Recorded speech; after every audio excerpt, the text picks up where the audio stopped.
दिल का हाल सुने दिल वाला, दिल का हाल सुने दिल वाला, सीधी सी बात न मिर्च मसाला, कह के रहेगा कहने वाला, दिल का हाल सुने दिल वाला। आज दिल का हाल सुने दिल वाला, सीधी सी बात न मिर्च मसाला, कह के रहेगा कहने वाला, दिल का हाल सुने दिल वाला।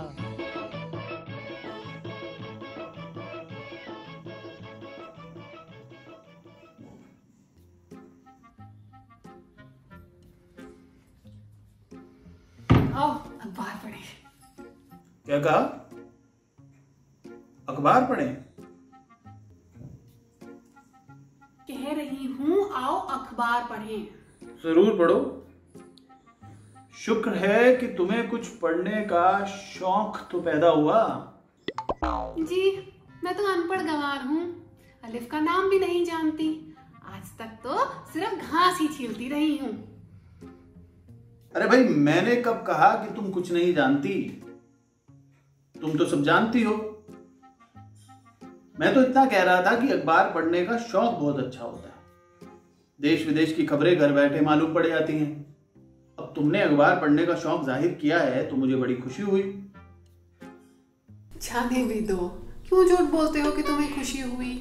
जरूर हुई होती अगर मैं भी तुम्हारी तरह सुबह उठकर ये मुआ अखबार पढ़ना शुरू कर देती। तब देखती जनाब की खुशी कहाँ तक रहती है। जब सुबह सवेरे उठकर ना खुद ही टोस्ट सेकना पड़ेगा, दूध उबालना पड़ेगा, चाय बनानी पड़ेगी ना, तब पता लगेगा।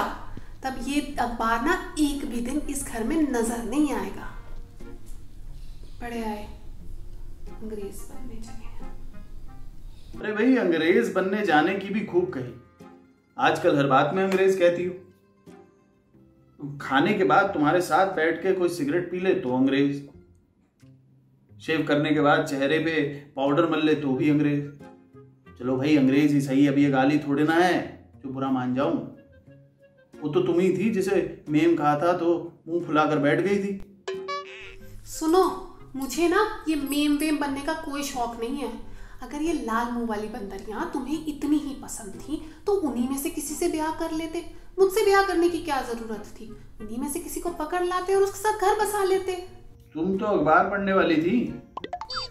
मेरा ना भगवान ही जानता है कि मैं क्या क्या करने वाली थी, लेकिन इस घर में आते ही एक ऐसे जंजाल में फंसी कि सब कुछ भूल गई। सोचा था कि इस घर में आकर मेरे सारे सपने पूरे होंगे, लेकिन नहीं, किस्मत में जो लिखा होता है ना वही होता है। लेकिन ये तो सबके साथ होता है लाजवंती। शुरू शुरू में जिंदगी बहुत खुशनुमा महसूस होती है, बहुत खूबसूरत लगती है, लेकिन जब बाल बच्चे पैदा हो जाते हैं और दूसरे दुख दर्द शुरू हो जाते हैं तो एक थकावट सी महसूस होने लगती है। खैर, तुम ये सब छोड़ो, तुम अखबार पढ़ो। तुम्हें इन बातों पर ध्यान नहीं देना चाहिए। सर दाहें भरकर आओ अखबार ही पढ़े। तुम पढ़ो, मैं सुनूंगा। मेरी ना आंखें बहुत कमजोर हो चुकी हैं, तुम पढ़ो मैं सुनती हूँ। चलिए भाई, हम ही पढ़ते हैं आपके लिए।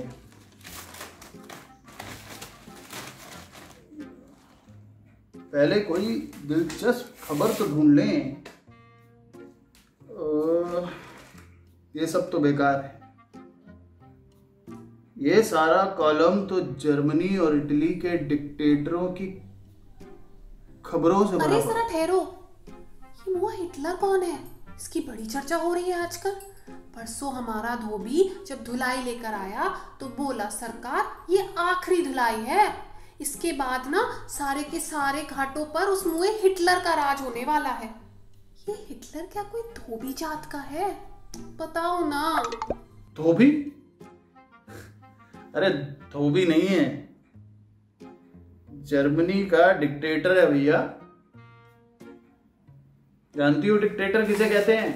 ये एक्टरों और एडिटरों की किस्म का मालूम होता है, तुम ही बता दो ना कौन है। अरे डिक्टेटर उस आदमी को कहते हैं, ठहरो मैं तुम्हें मिसाल देकर समझाता हूं। देखो, हम इस घर में रहते हैं, तुम हो, मैं हूं, हमारा मुन्ना है, माताजी हैं, पिताजी हैं, हम सब यहाँ मिलकर रहते हैं। हमें नौकरानी दुर्गा है।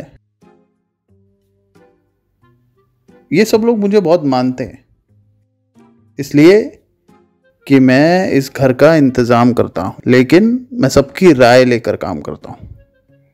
अब कल से मैं अपना ही हुक्म मनवाना शुरू कर दूँ और जो मैं कहूँ वही हो, वही करवाना शुरू कर दूँ, तो मैं वो नहीं रहूँगा जो पहले था, है ना? ठीक है? ठीक है। तो बस यूं समझ लो कि मैं फिर डिक्टेटर बन जाऊंगा, और जब मैं डिक्टेटर बन जाऊंगा तो मुझे इस बात का अधिकार होगा कि मैं टमाटरों को आलू कहूं और आलू को घड़ियां और घड़ियों को दावतें। सुबह का नाश्ता रात को 12 बजे करें, रात का डिनर दोपहर को और लंच सुबह नाश्ते के वक्त। क्या पागलखाने में कर्फ्यू लगवा दोगे? इन तमाम डिक्टेटरों को दुनिया ने पागल खाने भिजवा दिया है क्या, जिनका हाल अब रोज अखबारों में छपता है?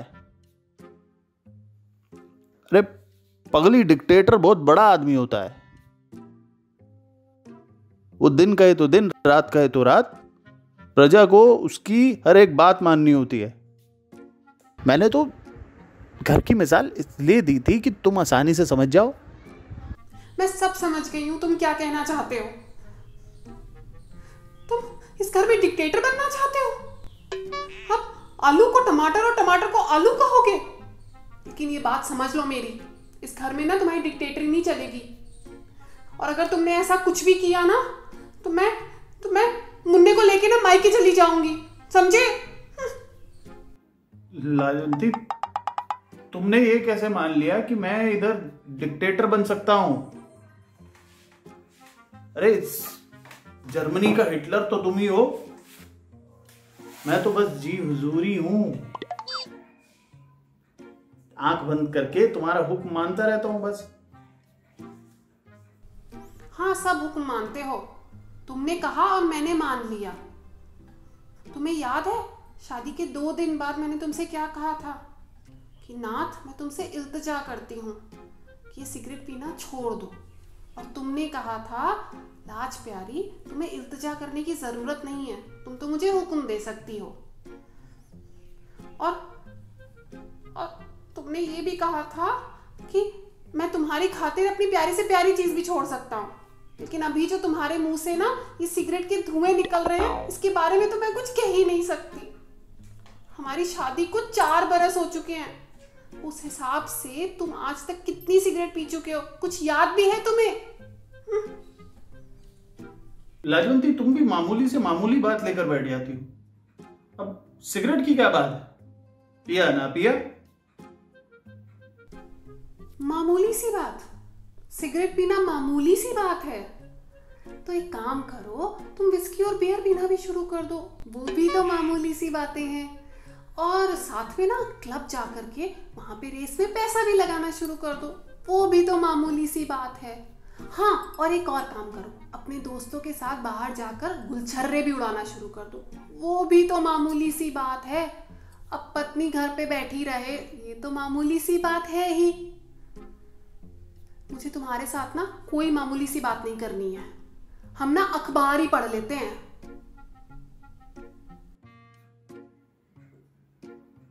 हाँ, अब अखबार ही पढ़ना पड़ेगा। नहीं जी चाहता तो छोड़ दो ना। अरे चाहते क्यों नहीं, अभी पढ़ते हैं। मैं तो बस इतना सोच रहा था कि तुम मुझसे प्यार नहीं करती बिल्कुल भी। तुम्हारे लिए मैंने अपने दोस्तों से लड़ाई मोल ले ली, अपने रिश्तेदारों को छोड़ा, आप गुलामी का तौक पहन लिया, मोटर बेच दी कि तुम्हारी चूड़ियां बन सके। अरे सर्दियों में मैं हमेशा हिंदुस्तानी दवाखाने का बना हुआ हलवा खाया करता था, लेकिन इस साल मैंने वो भी नहीं लिया कि तुम अपनी सहेली को दावत कर सको।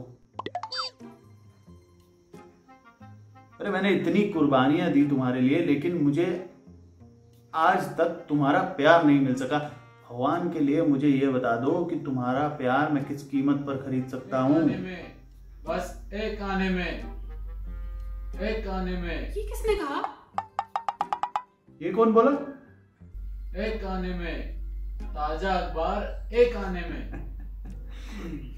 मैं तो हैरान हो गया था कि तुम्हारा प्यार एक आने में मिल सकता है। मिल सकता है, लाओ एक आना। क्या करोगी? अरे अखबार खरीदूंगी, गर्मा गर्म खबरें पढ़ेंगे। अरे जल्दी दो ना, ऐसा ना हो कि वो चला जाए। एक आने में। अच्छा भाई, एक आने में, ताजा अखबार एक आने में। ये लो। एक आने में, बस अरे एक छोरे, आने में। जरा ठहर। एक आने में, जरा ठहर। ताजा अखबार एक आने में।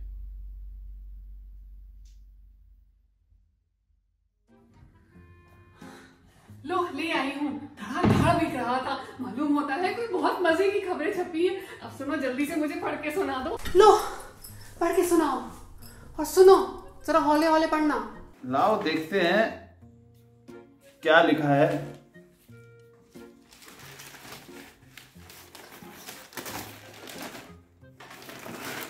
अब देखना क्या है, बस पढ़ते चले जाओ। पूरा का पूरा अखबार इतनी मजेदार खबरों से भरा हुआ है। तौबा, इतना भी गुमान नहीं होना चाहिए किसी को अपनी पढ़ाई लिखाई पर। अभी मेरी ऐनक ठीक होती ना तो ये सारा अखबार मैंने खुद ही पढ़ लेना था। वैसे एक बात बताओ, हजारों बार मैंने तुम्हें अपनी ऐनक दी ठीक कराने को, और हजारों बार ही तुम मेरी ऐनक वहीं मेज पर छोड़कर चले गए। अब खुद ही सारे मजे लोगे क्या? मुंह से कुछ बोलोगे भी? हैं? क्या कहा? मैंने कुछ नहीं कहा, सारा ध्यान तो तुम्हारा इस अखबार में है। सुनोगे क्या? खाक। ये अखबार ना मैंने तुम्हारे लिए नहीं खरीदा था। पढ़ो और मुझे सुनाओ। अरे तुम्हारे मतलब की कोई खबर तो ढूंढ लूं? नहीं नहीं, ढूंढने वूंढने की कोई जरूरत नहीं है।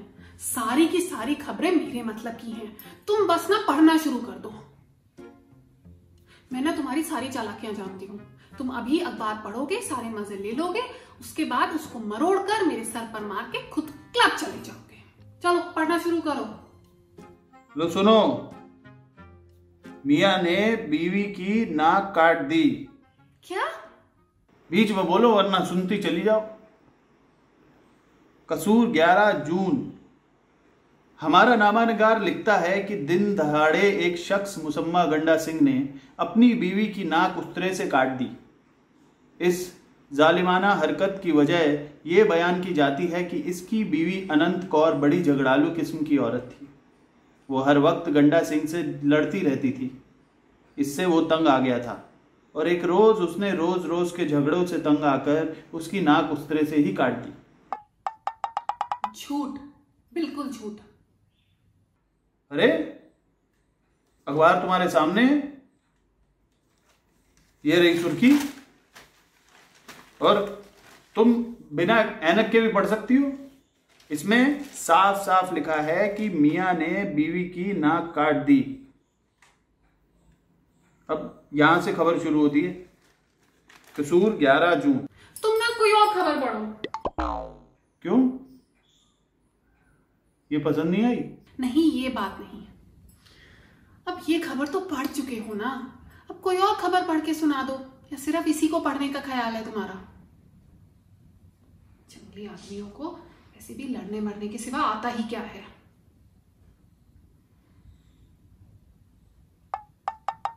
तुम मेरी तरफ इन गहरी नजरों से क्यों देख रहे हो? नहीं तो मैं सोच रहा था कि बेचारे गंडा सिंह ने भी कितनी मजबूरी की हालात में अपनी बीवी की नाक काटी होगी। उसके बाद तो बड़ा दुख हुआ होगा बेचारे को। प्यारी बीवी और उसका प्यारा खसम भाड़ में जाएं दोनों। पर तुम मेरी नाक की तरफ ऐसे क्यों देख रहे हो? कितनी खूबसूरत नाक है तुम्हारी, और उस पर ये छोटा सा तिल कितना खूबसूरत लगता है।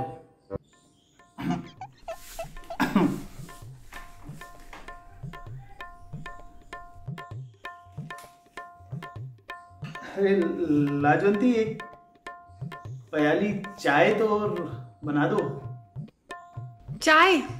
एक प्याली चाय क्यों चाहते हो? पूरा पतीला ले आती हूँ ना चाय का।